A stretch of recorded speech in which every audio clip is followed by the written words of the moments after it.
Oh, guys, you're going to want to stick around to the end of this one because during this game film analysis, I'm going to show you a key flaw in Daniel Dubois' style, and I'm going to show you how Anthony Joshua might be able to exploit it. Let's get into it. Hello, everyone. Welcome back to A Guy Called Henry. Anthony Joshua against Daniel Dubois. We're just over 2 weeks out, so I thought, you know what, guys, it's time. It's time for the game film analysis. We need to get stuck into this one, and we need to figure out who the hell is going to win this fight, because this is a really, really important fight for the heavyweight division. Two men that both had their losses, two men that have both had adversities to overcome, and two men that are looking to complete comebacks in a way, I suppose. You know, for Daniel Dubois, if he can win this fight, it asserts him as one of the elite heavyweights in the world, definitely a world title contender, and arguably probably top 3 heavyweights in the world right now, alongside Usyk and Fury. And in Anthony Joshua, you've got somebody who's trying to win back the heavyweight world title, somebody that is looking to complete his comeback for sure. You know, he's had those comeback wins. He had the Jermaine Franklin fight. He had the Hellenius fight. He had the Otto Wallin fight.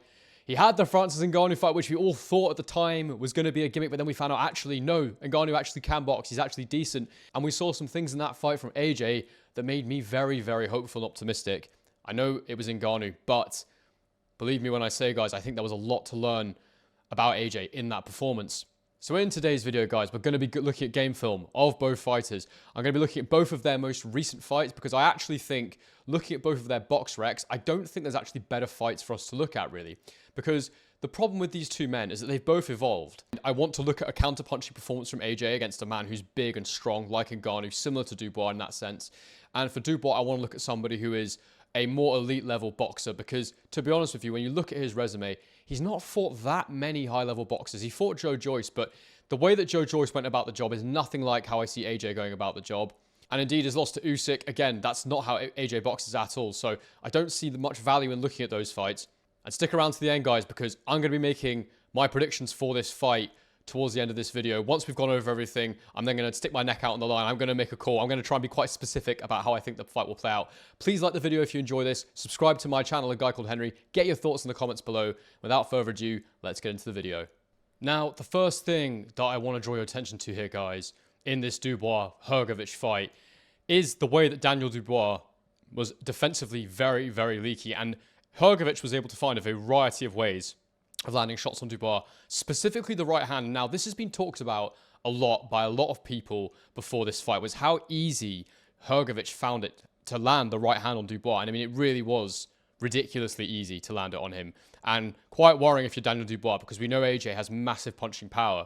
So I want to dissect why it was so easy for Hrgovic to land that right hand and how that might look, you know, when AJ is in the ring with him. So the first thing I want to draw your attention to here is Daniel Dubois' stance. And you can see he's very, very square. He's very square. And it's actually more a squareness of the shoulders, as you can see here. So his feet are not too square. They're mostly side on, but they're quite square, his shoulders. And what that does is it means that there's a lot to aim for if you're Hrgovic. You know, it's much easier for him to find something for his shots to land on because he's got this open stance. And, you know, typically you want to have your chin tucked behind your shoulder. You want to be more side on, so there's just less body to hit.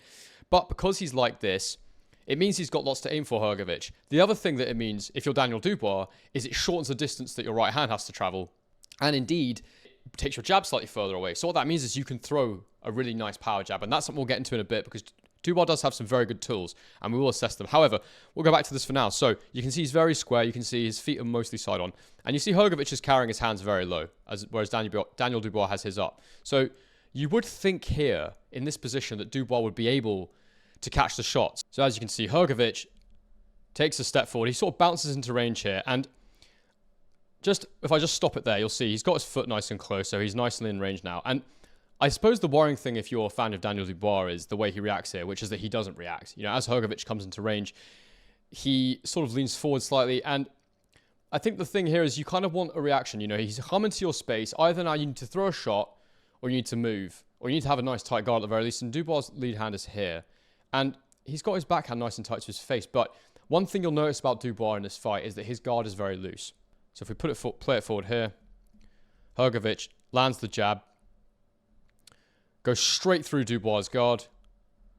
And you can see here, Dubois shuts his eyes, which, you know, I understand it, but, you know, you'll see fighters that they literally have their eyes open the entire time. They can see everything that's going on, and that's not ideal. If we edge it forward there, you can then see Hrgović lands the clean right hand. And in this fight, he lands so many of them, you know, in maybe 20, 30 right hands, clean right hands. It was absolutely mental. Again here, you'll see, you know, they're a good distance apart, not quite in punching range. I mean, these are big men, though, so you've got to bear in mind, like, they extend their arms. They could both probably land a jab from there, but a decent distance apart. Dubois looks like he's got a good guard here, but the reality is quite different. Hrgović throws the jab, and it goes straight through the guard of Dubois. And, you know, what Dubois has tried to do here is he's tried to parry. He's tried to parry Hrgovic's jab, but he's too slow with it. And it's gone straight through the guard, and it's landed on Dubois' chin. And what happens next is something that's very important, so pay attention, because this happened over and over again, and I actually think this is a bad habit that Daniel Dubois has. There, watch that. Watch what Daniel Dubois does with his lead hand. So, rather than getting his guard up, moving his head, something like that, his immediate instinct is to use this hand to try and throw as Hrgović throws. Or to sort of push him away. I'm not sure exactly what he's thinking, but watch, it comes straight out. And it sort of lands around the chest area of Hrgović. But what does Hrgović do? He just fires that arm straight over the top there. And you can see it lands clean on Dubois' head. Now, having that arm out for Dubois probably takes some of the sting off it. But what I will say is that it's something that is very, very easy to counter. And it makes him very, very hittable. And we saw this countless times. I'm just going to show you through a few of the best ones now. But I mean, this happened so many times during the fight. Here we are. Same thing again. Decent space apart, but easy enough. Little step and you'll be in range. And, you know, again, the guard looks like it's active from Dubois. It looks like, you know, he's got that high guard and he's watching. But, you know, this guard, I just don't rate it. You know, he's got the elbows out like that. So that area there is exposed. There's a big gap between the guard. Just there, which can be, you know, you can send your shots through. And it's a very, very ineffective guard. But anyway, I'll show you what happens. So, Hrgović extends the lead hand. Dubois does power it this time. And he takes a little half step back. But Hrgović follows him in. So you see there? The feet come together. Hrgović follows him all the way because he's only taken a small step back, Daniel Dubois. He's not active with his feet here. He's not bounced out of range. Daniel Dubois does have good feet, but only when he's actually active and thinking about using them. It's not something that's like an automatic reaction for him. He has to get into a rhythm with his feet. And as Hrgović lands the jab, Dubois fires his jab back. And again, it's that automatic reaction. You land on me, I'm going to throw and you throw. But the problem with it is, again, he's left himself exposed to the Hrgović right hand. So as you can see, Dubois' hand is there, and he's only hit the chest of Hrgović. And look, he's got a powerful jab, Dubois, so I see what he's trying to do. But it hasn't worked, and it's just teed it up perfectly for Hrgovic's right hand. He's completely open for it. And what do we see? It hits him clean in the side of the head. And that's a big shot from Hrgović, and Dubois is forced to reset. And, you know, this is a flaw. I'm going to show you another example of it. Dubois is advancing on Hrgović this time. You'll see he bounces forward into Hrgovic's range here. And as he does so, Hrgović lets the jab go. And you see here, just for a moment, he temporarily blinds Dubois. He holds it. And again, look, you can see this gap in the guard. It's gone straight through again. So it's a very, very loose guard from Dubois. It's completely ineffective. And, you know, from there, you know, the jab should be coming back. So if you're Daniel Dubois, you need to get that guard nice and tight, or you take a step back, or you move your head and you create a little angle. But instead of doing any of those things, what does he do? I bet you can guess. He fires the jab, which again lands on the chest area of Hrgović, which, you know, I do see the value of this. It sort of stops him fully committing with his right hand. Like, he can't fully rotate through it. It takes some of the sting off it. And I actually think it's one of the reasons that, you know, Dubois was able to eat so many right hands was because there was less of a rotation on them than there normally would be. Sort of saved him a little bit, but also is the reason he got hit, so I don't love it. But as I edge that forward, you'll see it hits him clean on the side of the head there. We'll just do that a little bit quicker. Boom, right on the side of the head. And here he goes again, another good example of it. So they're standing face-to-face, Dubois, again, very, very square. I mean, look at his back here. You can see he's, you know, just so square. And then he's got this wide, that's exposed. His chin's exposed. Now, what Hrgović attempts here is a pull counter, which he does actually do successfully a couple times in this fight, but this one doesn't quite pay off. He pulls back, he fires a right hand, which just misses. And then you'll see he throws that jab straight away, straight through the guard again. Does go off to the side a little bit this time. But the point is here again, Dubois with this jab defense, this sort of jab to defend every time Hrgović lands his jab. And what does that do? Again, it opens up that shot over the top. This time, he doesn't hold it there either. So rather than because it's kind of gone up over the shoulder. So rather than being on his chest and stopping him from turning in properly, the hand rides up and then he brings the right hand over the top of Hrgović and it hits him clean on the chin. So you need to be switched on when you're in this range. You know, they're not far apart at all. You can see the gaps, not too bad. Anyway, we edge it forward here. Hrgović throws the jab, and once again, minimal head movement from Daniel Dubois. Kind of rolls with it a little bit, but doesn't really do much with that. Turns his head to the side. It goes straight over the guard. The guard completely ineffective. Eats the first one. Doesn't move his legs. Doesn't get out of range. So what does Hrgović do? Comes back with another jab. So he doubles it up. And this one, you know, he hasn't gone all the way through. It's just touching Dubois' face. But because Hrgović is further away this time, when Daniel Dubois extends that jab, which is a little late as well, all he's done is create this perfect gap for Hrgović. So he lands that, comes out, and, you know, it's absolutely it's just madness from Dubois for me. He's put the hand here. There's a gap right through the middle here to his chin. And that right hand, you know, doing that properly, the right hand, you put that arm out, and that hand can catch it. But Dubois, he doesn't seem to have the reflexes to do that kind of defense. So the right hand comes through and hits him absolutely clean. And that is a monster shot from Hrgović. And this time Dubois does have to take a step back. The next trick I want to show you that Hrgović used on Dubois was how he pulled Daniel Dubois' guard down. And this is something that a lot of fighters do. It's guard manipulation, where you sort of put your jab in there and you use it to pull their guard down. So this is a lovely example of where Hrgović is able to manipulate Daniel Dubois' guard. And again, you know, this guard is it's very loose, very, very loose. It's one of the main things you notice about it. So Hrgović extends the jab. And what you'll see him do here is rather than just hold it in Dubois' face and blind him a little bit, and rather than jab and pull it back to defend, what he does is he grabs Daniel Dubois' jab hand here. He grabs his left hand here. And if you watch very carefully, you'll see he just pulls it down. And the second he pulls it down, he throws that right hand over the top. And the camera switches there, but he lands it clean on Daniel Dubois' chin. There's more examples of this in the fight as well. Again, on this occasion here, it looks like it's a tighter guard this time. But again, huge gap here. And, this is not a solid guard at all. So Hrgović puts his jab out. And Dubois, I just can't understand it. So rather than get his guard up here and block the jab, he actually moves it down slightly. And he makes it so easy for Hrgović here. And Hrgović you'll see there, he's just hooked Daniel Dubois' jab hand there. And what happens next? He sends that big right hand straight over the top. You can see there, it's perfectly lined up. There's a big gap now. And again, Dubois doesn't have the ability to use his backhand to catch the shot. And it comes through. And again, clean shot in the face for Daniel Dubois there. And he dips down and again, what can we say? Great chin. Same thing again. Jab goes in. And you'll see he's got it to the inside of Dubois' hand there. You can't quite see because Hrgovic's face is covering it. But you'll see he just pulls it like that.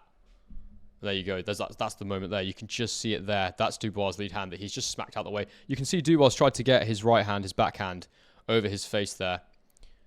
But Hrgović sends the right hand through. And Dubois, again, he's actually moved his hand out of the way. So that has landed clean on the side of Dubois' head again. Another monster shot. The final thing I want to show you in terms of Dubois' weaknesses is how often he got countered off of his own jab and some of the issues he had with landing an effective jab in this fight. The Dubois' jab should be a tool for him. It should be something that's really, really effective. But at times, he can be a little bit lazy with it. So I want to show you what happens when he takes that approach. Now, I want to show you guys like the issue of this sort of square stance that Dubois has. So you see very square there.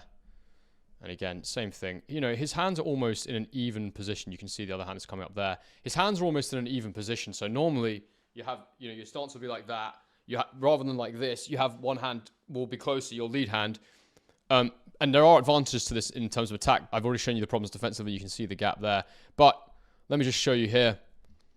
As he slings this jab in, because he's squarer, his jab is further away. And so you have more time to read it if you're Hrgović. And you'll see what Hrgović is able to do here is get his head off to the side. And nothing happens this time. He doesn't quite land this shot.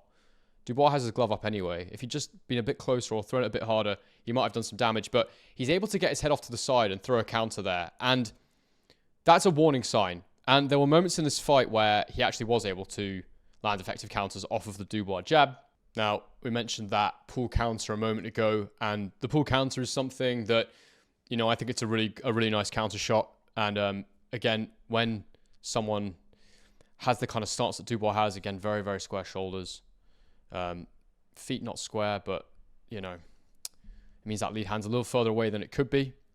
So as he throws the jab here, Hrgović just takes a little half step back and he just pulls his head back into that pull counter position. So you can see the jabs just come up short there and he's pulled his head back. And again, you know, these are things coming off of the Dubois jab hand, opportunities for the right hand being created. Hrgović comes straight over the top and he lands. It's slightly short here.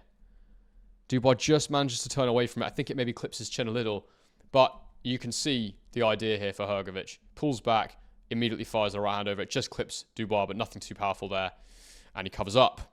And you'll see a perfect example of it here. This is really what I'm looking for.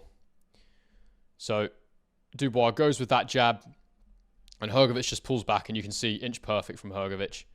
It's not quite touched his chin. He's just pulled back. His hands are obviously very low here, but he's taking the chance.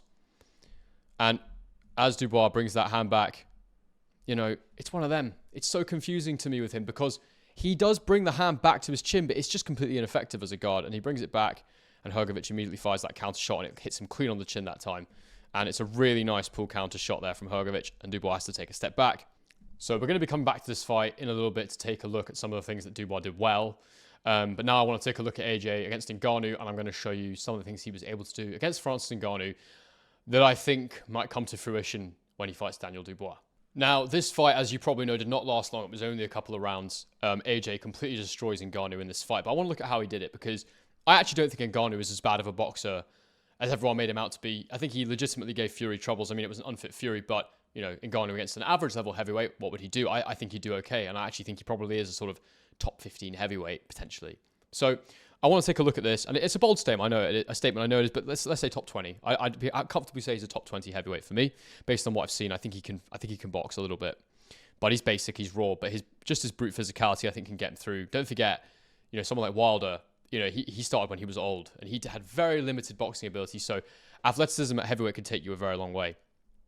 Regardless, the first thing that I really want to show you is the jab to the body that AJ was able to utilize. And I heard Ben Davison saying something really interesting. It was in an interview with Ariel Helwani, where they talked about Anthony Joshua and what he needed to do in this fight. And it was after the fight. And he said, I don't want to give it away too much, but what it was all about was giving Ngannou things to worry about so that we could then capitalize on that, essentially. I'm paraphrasing, but not word for word.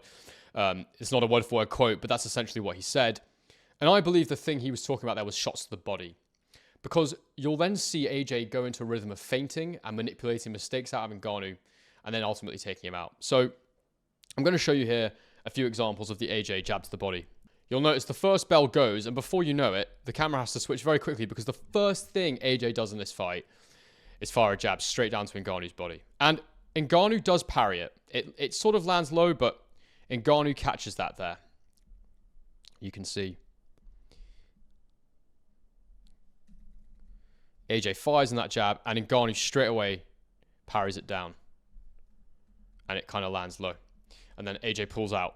And off the bat, you know, you start to see what happens when I jab to the body. What does he do? He tries to parry. He has that ingrained in him. And it was Ngannou's go-to move. It was the parry and then followed by the left hook. It was his go-to sort of reaction whenever AJ would jab to the body.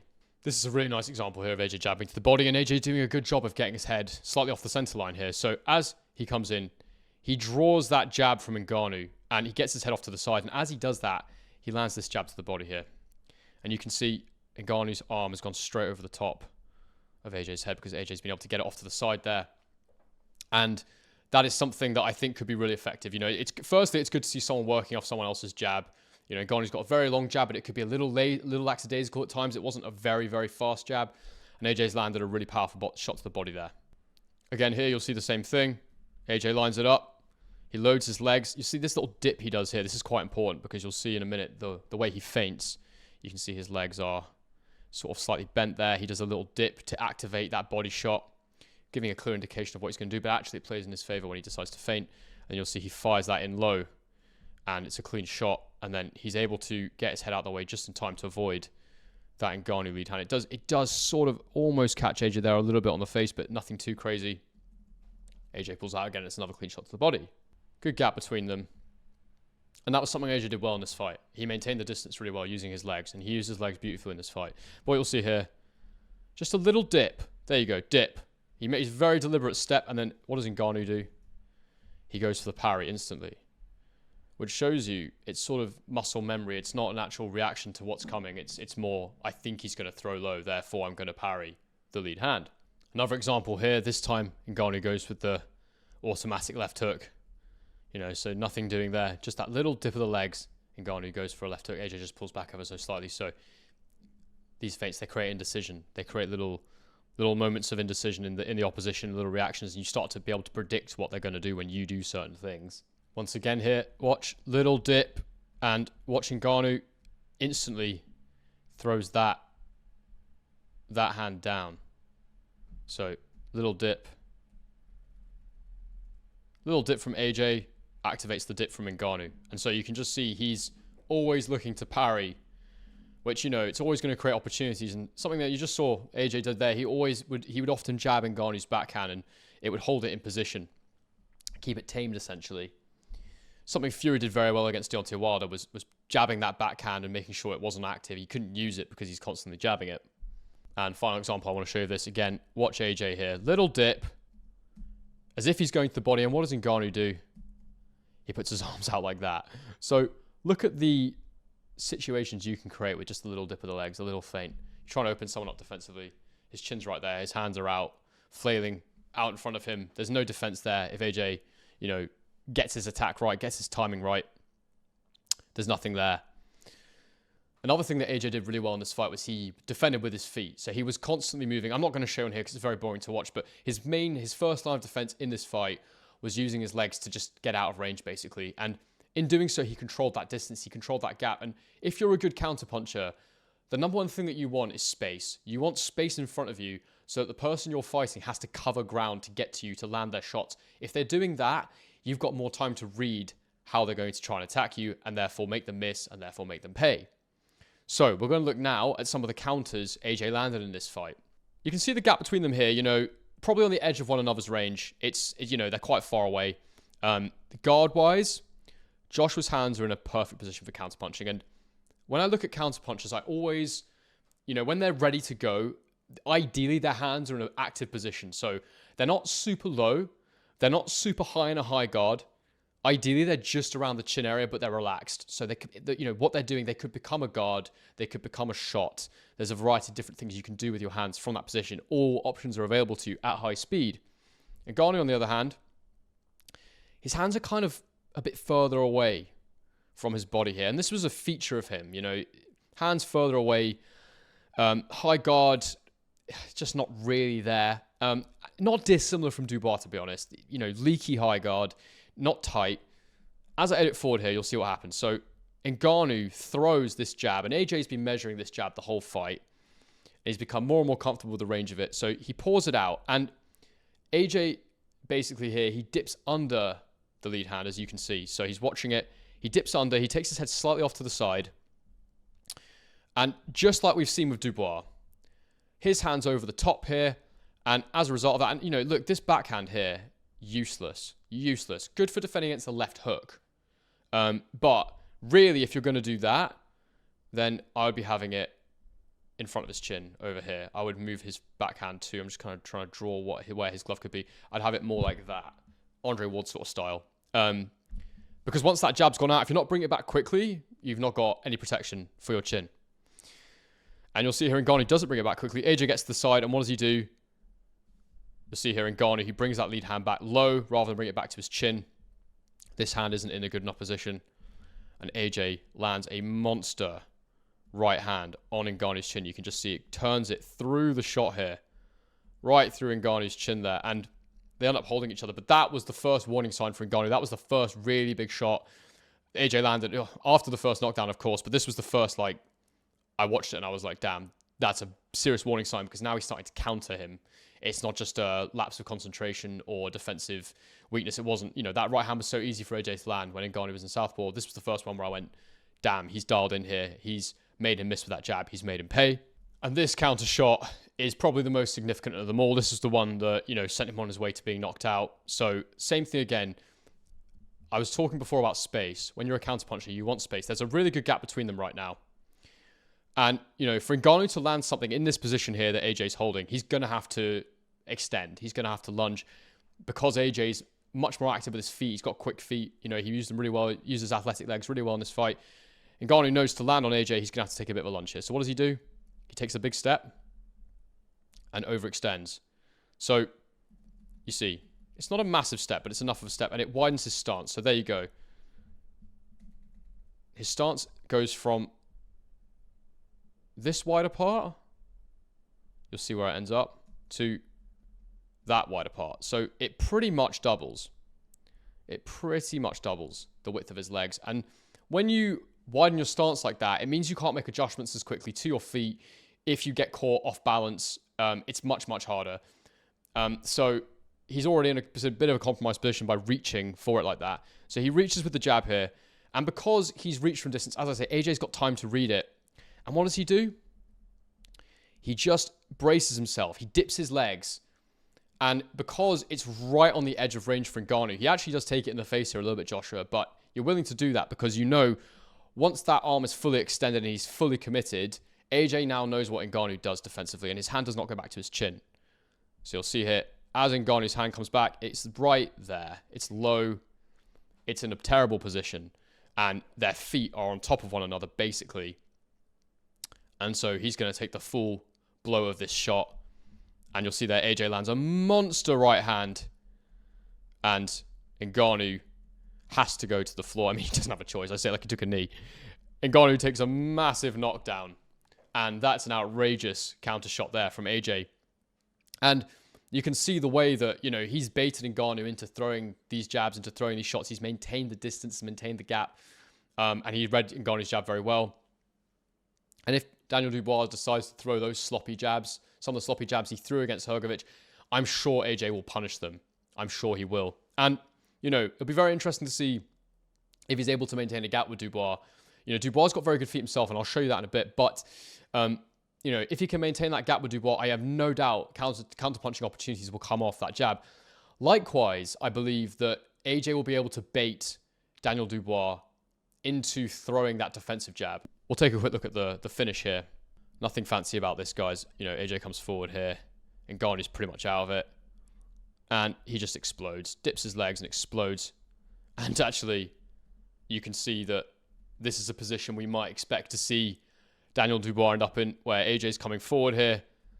And you see what Ngannou's inclination to do here is he extends that jab hand as a sort of defensive tool, kind of like what we've seen Dubois doing. And AJ just lands a monster right hand, and Ngannou is out cold. And that was a monstrous finish, one of the biggest I've ever seen live. But what I want to speculate here is, you know, what AJ might be able to do with those counter punches against Dubois, because we've seen, you know, the pull counter quite effective, and that pull counter was something that actually worked well against Otto 1. I'm not going to bother showing it because he's a southpaw, so don't think it's directly applicable.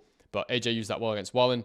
You could see in this fight how he was able to get under Ngannou's jab, how he was able to remain in position. It's not quite a pull, it's more of a load. He loaded his legs and dipped, and because it's fully extended, you know it's coming back low. You know that your feet are going to end up relatively close. You know you're going to be able to land that backhand. So, yeah, I think that there's going to be opportunities to counter Dubois' jab. And as I was just explaining, you know, that defensive little movement that Dubois does where, you know, if you land a jab on him, he tries to sort of push you off with his lead hand or create a space between you with his lead hand.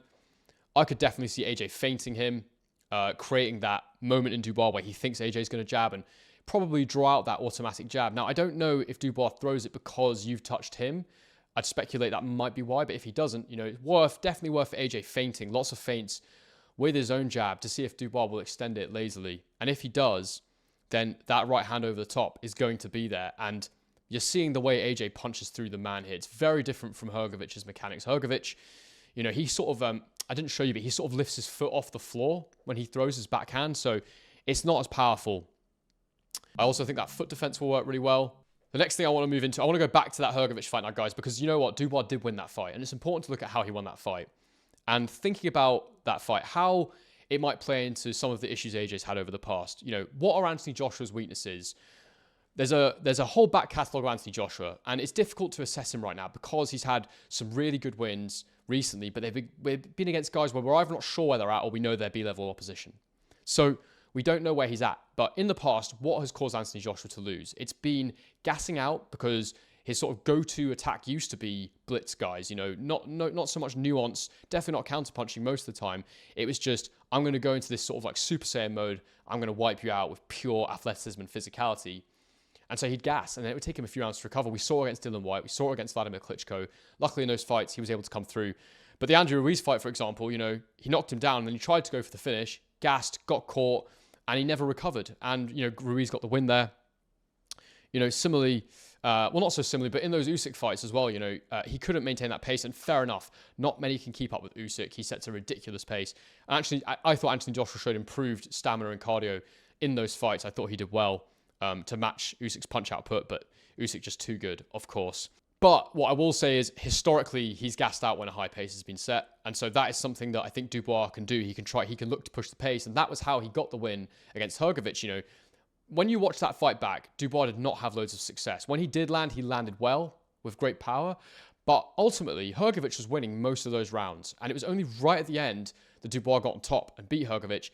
And Hrgović was just exhausted. And it wasn't because of, particular work, in my opinion, that Daniel Dubois was doing.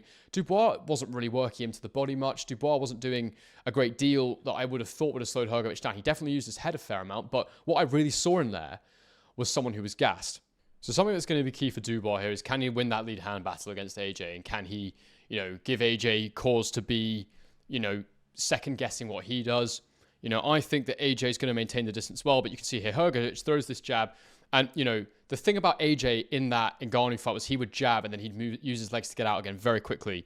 But we'll see here, Hrgović jabs and then it stays there for a while. But because Dubois has this very square position I keep talking about, all he's got to do is twist his shoulders here to generate quite a bit of power. And you'll see that. So he throws that jab and then he turns and you can see he ends up pretty much side on in that position there, where most guys are actually starting. Most guys start more or less on and they have a little twist, but he's starting more like this, so it's a whole twist. And he generates quite a bit of power on that, and his lead hand is very much a power shot. Something else that will be key for Dubois in this fight will be, how does he close that gap against AJ? AJ will, I believe, use his legs to defend, will be trying to counter punch. And, if you're Dubois, you're going to have to close that gap safely. So what's a good way of doing that? It's the double jab. And when Dubois uses his double jab, I think it's really, really good. So you'll see here, he fires one jab and it sort of just catches Hrgović. But then he steps in. And again, Hrgović doesn't really move here, which is not something I expect to see AJ doing. I expect to see AJ, if he gets touched, I think he will create space. But Hrgović doesn't move. And then Dubois lands a big second one. And then a nice shot to the body there. Here's another example of that power jab. You see, he just loads it up and boom. And he actually takes a little uppercut there. And that's actually a shot I do think could be really good for AJ in this fight. Hrgović tried to land it. It didn't really land too often in the fight, but because Dubois is square, because his chin sticks out, guard's leaky, he takes it. But, I would argue that his shot there is harder than Hrgovic's, even though Hrgović has thrown, it's a kind of a loose lead uppercut. Dubois has actually fired that in and landed that hard jab. Again, another one. You see, Hrgović brings his jab from low, and it's not a position I expect to see AJ really jabbing from. But Dubois is able to just beat him to the punch there and just turns his shoulder over and lands a nice, powerful jab. He's going to have to time AJ if he wants to counter AJ's jab with this sort of thing. But the difference in speed between AJ and Hrgović is huge. And so countering AJ will be very difficult. Plus, I think that AJ's not really going to... You look at Hrgović here, the range he's coming from. The gap here. And guys, I'm very much working this out as I go, by the way. I'm sort of thinking, what do I think here? One sec. I'm sort of thinking, what do I think here as we go? And, AJ's going to cover that gap way quicker. He takes a step there, and then he takes another step, and he sort of, creates quite a wide stance to get into that range there. And I don't expect to see AJ in that position too often, to be honest with you. I don't see AJ leading off that often in this fight. He will, but Dubois is the one who leads off. He's the one who likes to lead off. He's not really a counterpuncher, Dubois. And here you see a mixture of the two. You see you see a double jab again, but this time it's actually a double power jab. So he goes with one, which lands clean on Hrgovic's head, and then he goes with another one, and you can see he stepped right into his space here, crossed his leg beyond Hrgovic's, so he's well in range, so anything he lands there is going to hurt. And he lands another jab there. Whilst, Dubois' typical reaction to, the Hrgović jab landing was to try and throw his own jab, his own defensive jab back, there was a couple of occasions where he managed to get inside that Hrgović jab and throw the right hand. So this is something that I find quite interesting here, because this opportunity for Dubois really comes from being more bouncy and lighter on his feet. And something I mentioned before, in this fight, there were moments when he was sort of bouncing around and he was moving his head a little bit and he made Hrgović miss, and generally he'd make him pay in those scenarios. So the active feet, I get that he's a massive heavy man, so it's difficult. But when he does do it, I actually think he does it very well. It's just that he kind of gets stuck in the mud a little bit when he's in front of you. But when he does get his feet going, I think they're great.